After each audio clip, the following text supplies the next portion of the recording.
Section 6.1 Polynomial Functions. Our objectives are to classify polynomials, to model data using polynomial functions.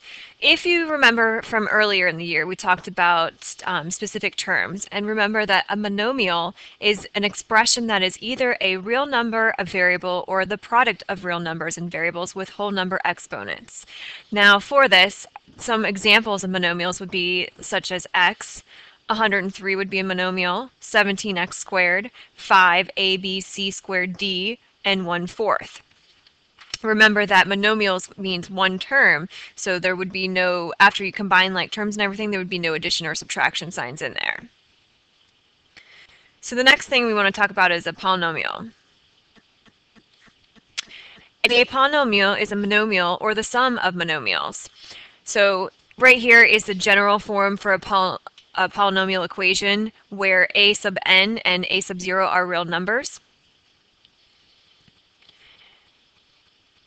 So the exponent of the variable in a term determines the degree of that term.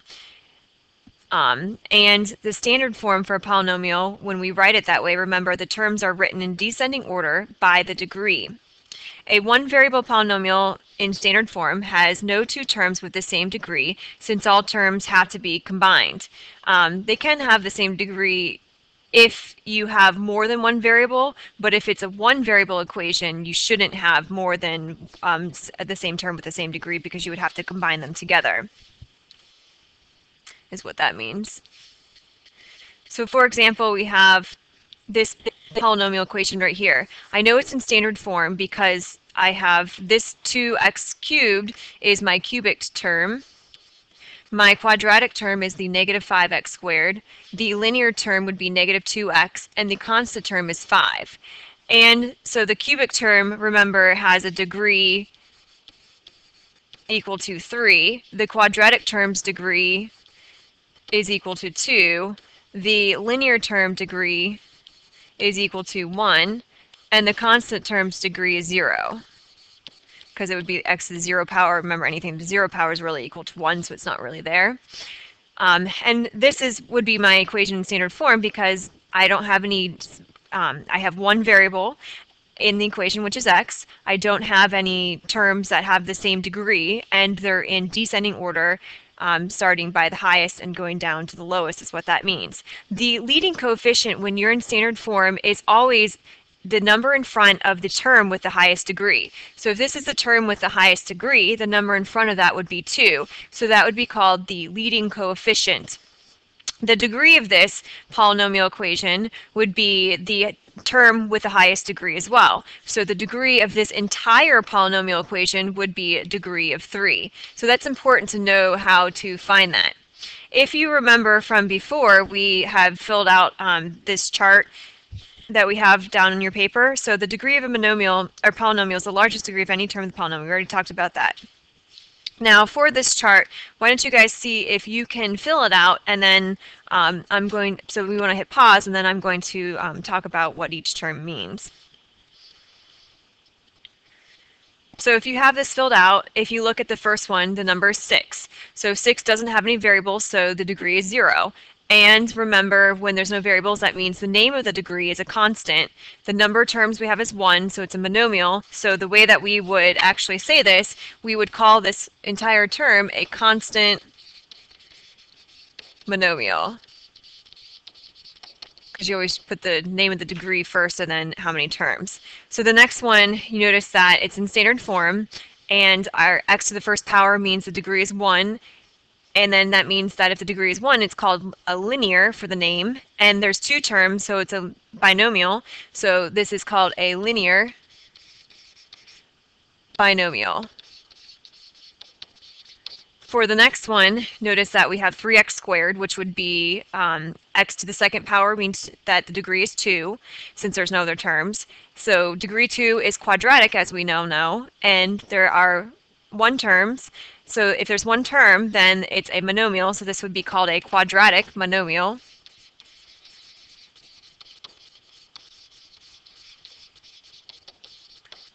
And then for the next one, the highest term would be a degree of 3, so that's a degree 3, which is cubic. So a cubic, 3 terms, trinomial. The next one has a degree of 4 with 2 terms, so it's a quadratic binomial.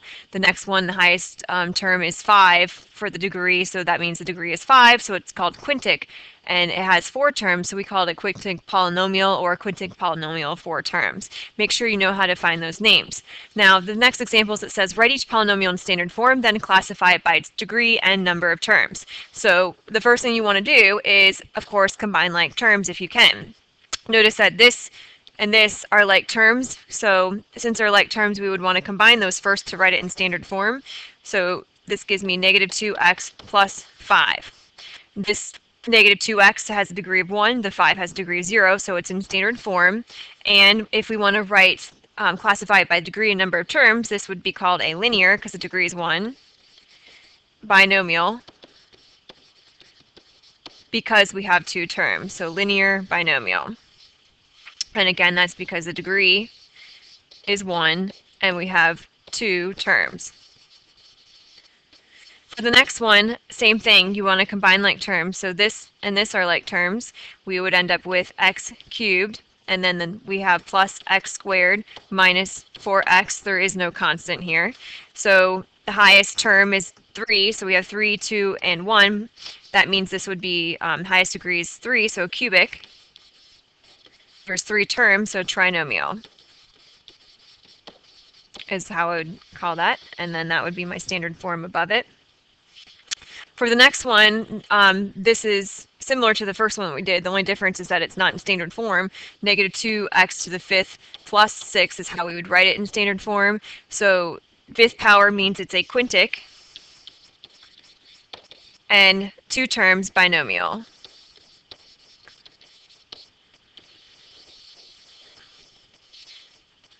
So make sure that you know how to do problems like this. Now for these, if I wanted to also look at what the leading coefficient was, which we didn't ask, so the leading coefficient for A would be negative 2. The leading coefficient for B would be 1 if it's not there, it's imaginary. Well, it's not imaginary, but you know, it's there, but we just don't write it, is what I should say. And then the leading coefficient here would also be negative 2. The next thing we're going to do is we're going to model this kind of data. So remember that before, this r squared value we called the coefficient of determination. The closer the value is to 1 or negative 1, the better the fit the line is to the given data value. So you want to make sure you write that down, because that's important. That helps us find the models on our calculator for these this data that we're given. You've already used lines and parabolas to model data. Sometimes you can fit data more closely by using a polynomial model of degree 3 or greater. So if you just look in general, we have these different data values. And we did the linear regression on the calculator for a line, and that's what we got. Then I did a quadratic, and then I did a cubic model. So for this, notice that the cubic model goes through more of the points. So which one would probably be the best model to use? It would be the cubic. And the way that you can tell is by using that r squared value, and I'm going to again show you guys how to do that. Now for this, cubic equations are generally in the shape of this. So this would be the general shape of a cubic, or it could go like this. So that's what a general cubic equation looks like, and we'll talk about that in the next section. Use your calculator to determine whether a linear model, quadratic model, or cubic model best fits the values in the table. So let's go ahead and get our calculators up, and you guys should also get your calculator up.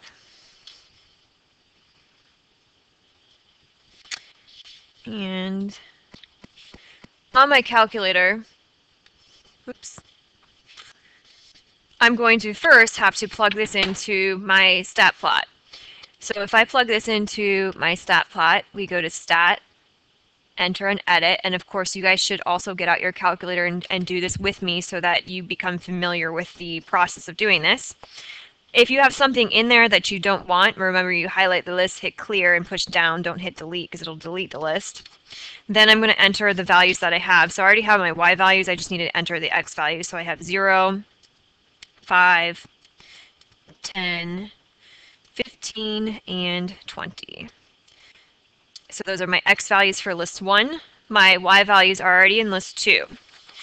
Now, remember to get the equations, we go to stat, right arrow to calculate, and I want to see if a linear model, quadratic model, or cubic model is best fit. Now, I need to first go down to linear, because I'm going to do that one. So the linear model comes up like this, and if I hit enter, notice that this is what I get. So to tell which one's going to be the best fit, I'm going to use that r squared value to help me. So over here, I'm going to write down the values that I need. So we have linear. So the linear r squared value was equal to 0.5538. So 0.5538. If you don't have the r squared value on your calculator, every time you clear your calculator memory, you have to put it back in. So to get that r squared, if you don't have it, hit second 0, which takes you to your catalog. And then if you hit this button right here, which is your underneath math, so if you hit that button, it scrolls you to the D's. And if you scroll down to diagnostic on, it's going to turn those values on for you. So hit here, hit enter, and hit enter again. That's going to turn it on. So if you didn't have it, do that, and it'll turn your diagnostics on for the r squared value. Now we did linear, so now I want to do stat, calculate. I want to do quadratic regression, which is number 5, and look at the r squared value. So my quadratic regression, I get 0.7631 if I round. So quadratic,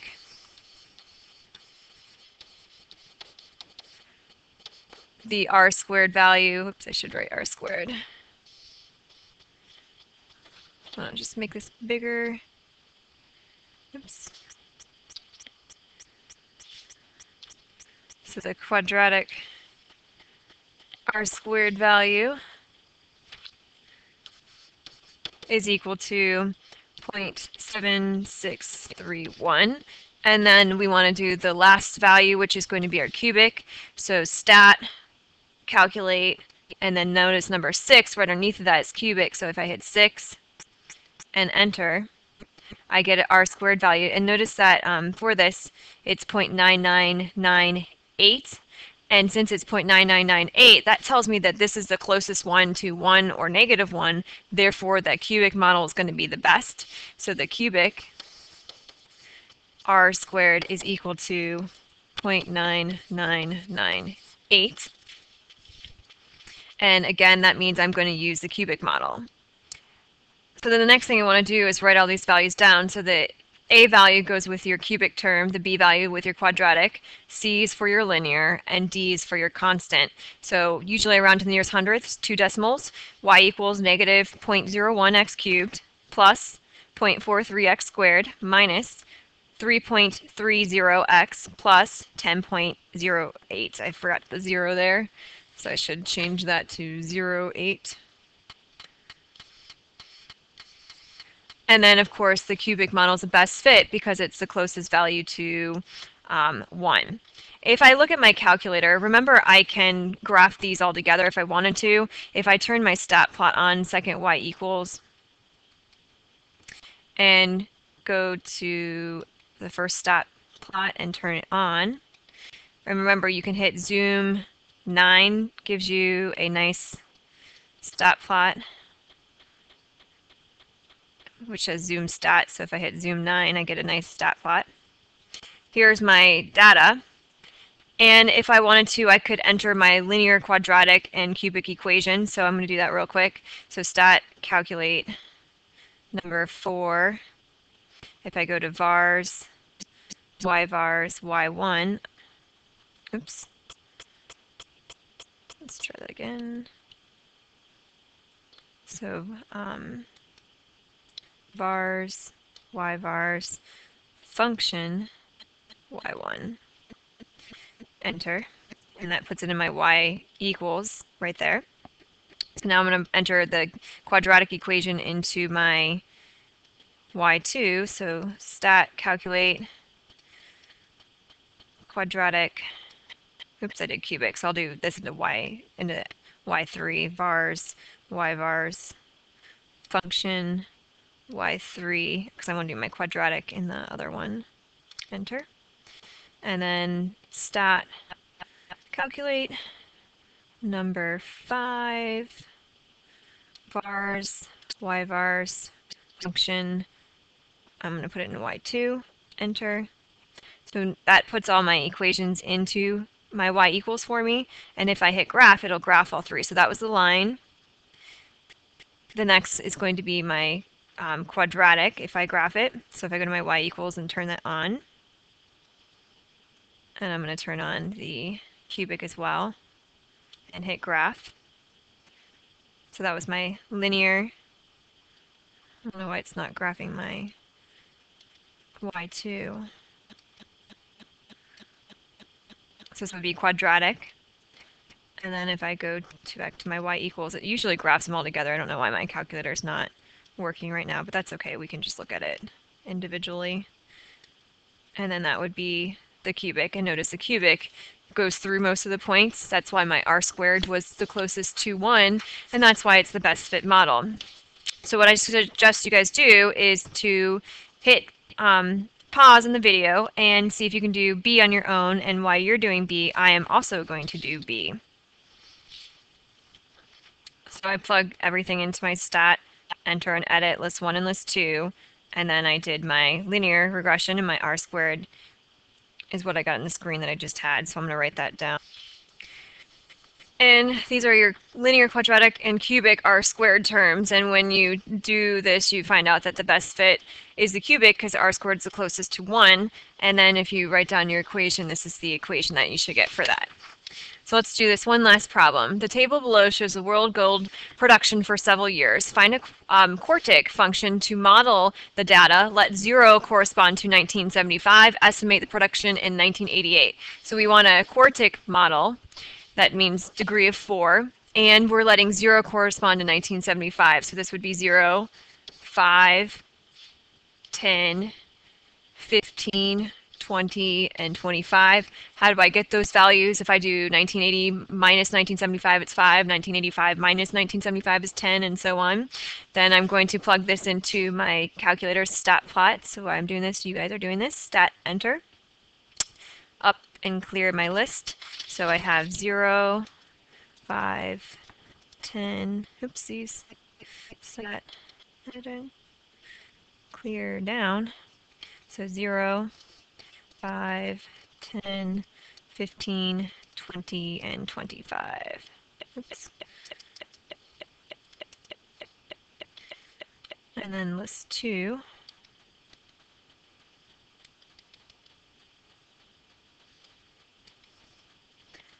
$38.5, 39.2, 43, oops, 43.3, 70.2, and 82.6.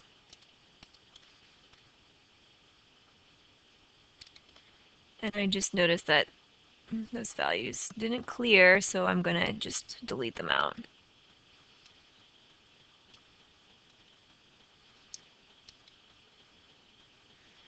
And we are missing a value, 38.5, 39.2, 43.3, 70.2. I'm missing 71.8.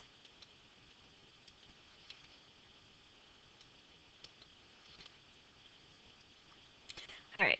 So I always make sure to check when I'm doing this to see that I plugged in the values correctly. Most often mistakes are made because they're plugged in incorrectly into your stat plot. So now that I did that, I'm going to go to stat, calculate, and we want a, notice number 7 is quartic, so number 7.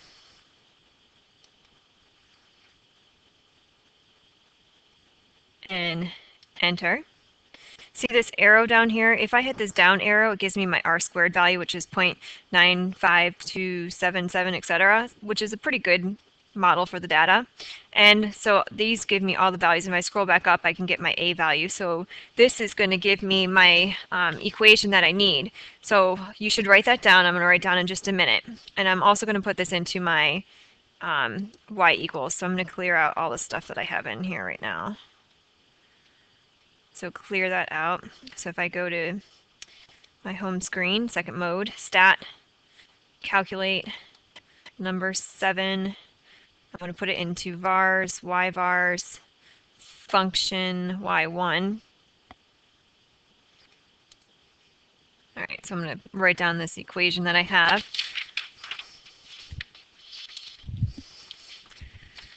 So y equals 0.0005 x to the 4th minus 0.03 x cubed plus 0.74 x squared minus 3.47 x plus 39.10. If the front starts with a bunch of zeros, I always usually go to the first number, which is why I did that.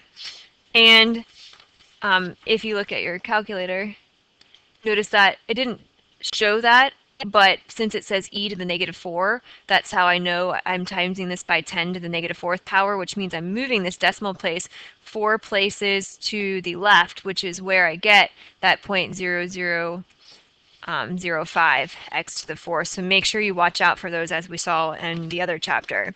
And we want to estimate the production in 1988. So since x equals 0 corresponds to 1975. If I want to find 1988, I would do 1988 minus 1975, which gives me an x value of 13. So I can plug 13 into this equation here, which is going to give me some rounding error since I rounded it. That's why I plugged it into my y equals into my calculator. So since I did that stat vars, y vars, I can just go to second graph, which gives me my table. Oops, I changed this from my other class, so I'm going to fix that. So going to my table, if I go to 13, I can get what the production level is going to be in 1988. So 58.59. And remember, this is in millions of troy ounces. So the y value would be 58.59 millions of troy ounces. Now, of course, like I said, you could just plug 13 in for x into your actual equation. That's fine as well. It's just going to give you some rounding error, but it's okay to do that.